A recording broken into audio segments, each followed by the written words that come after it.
the early 1980s. The automotive world was changing, but John DeLorean had a vision. He wasn't just an engineer, he was a rebel, a risk-taker, and a dreamer.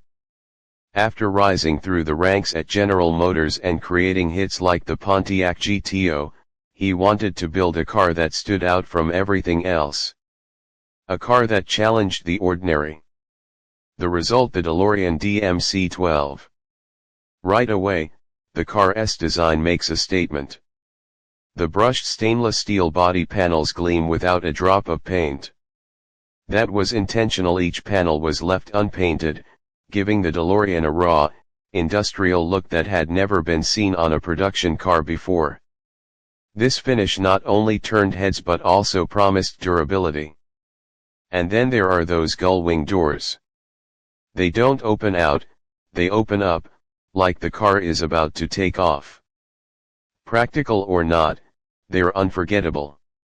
The DeLorean was designed by none other than Giorgetto Giugiaro, one of the greatest car designers of all time. His vision gave the DMC-12 a sleek, wedge-shaped profile, low and wide, with bold lines that screamed science fiction. Even standing still, the car looked fast. Under the hood, or rather, in the back, was a 2.85-liter V6 engine co-developed by Peugeot, Renault, and Volvo. It produced around 130 horsepower. That may not sound like much today, but the DMC-12 wasn't built for raw speed. It was about style, presence, and innovation.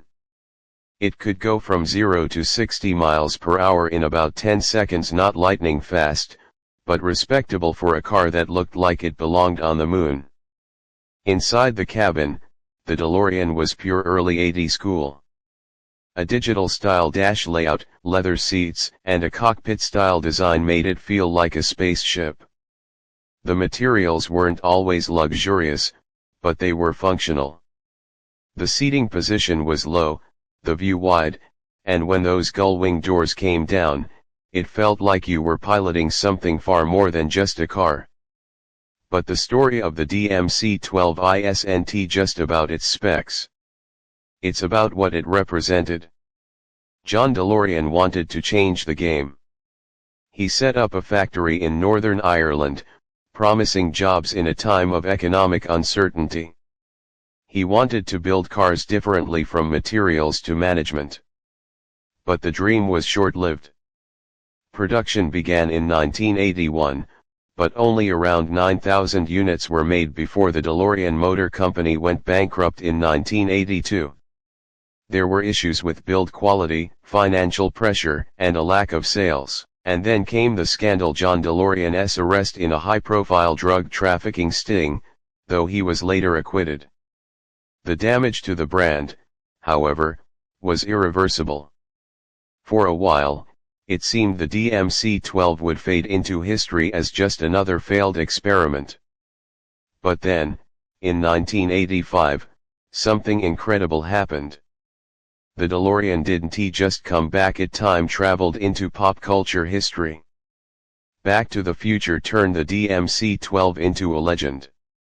As Doc Brown's time machine, the DeLorean wasn't just a car, it was a symbol of imagination, adventure, and the magic of cinema. The flux capacitor. The time circuits. The 88 miles per hour.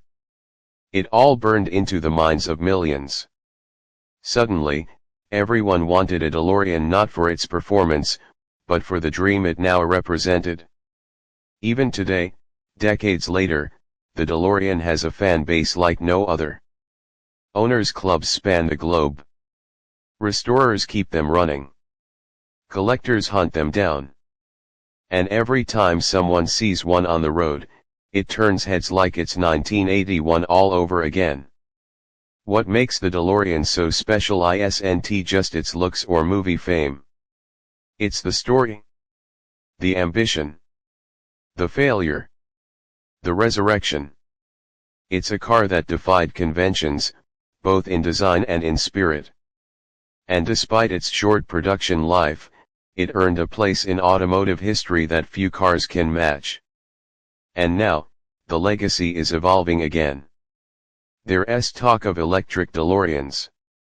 New startups reviving the name.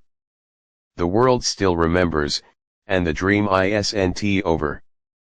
The DeLorean is more than metal and wheels, it's a statement. It's what happens when you try to build something different, something daring. The DeLorean DMC-12 wasn't perfect. It wasn't the fastest or the most reliable. But it was unforgettable. It challenged the norms.